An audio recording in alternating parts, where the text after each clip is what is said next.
How to reactivate Factor Meals subscription. Step 1. Visit factor75.com. Click Login at the top right or open the Factor app. Enter your email and password. Step 2. Once logged in, click your profile icon or name.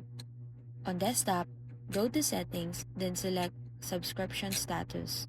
On mobile app, tap Account, then look for the Reactivate option. Step 3. If your subscription is paused, you'll see a Resume Plan or Reactivate button.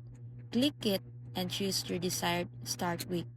Confirm your meal plan's preferences, delivery date, and payment method.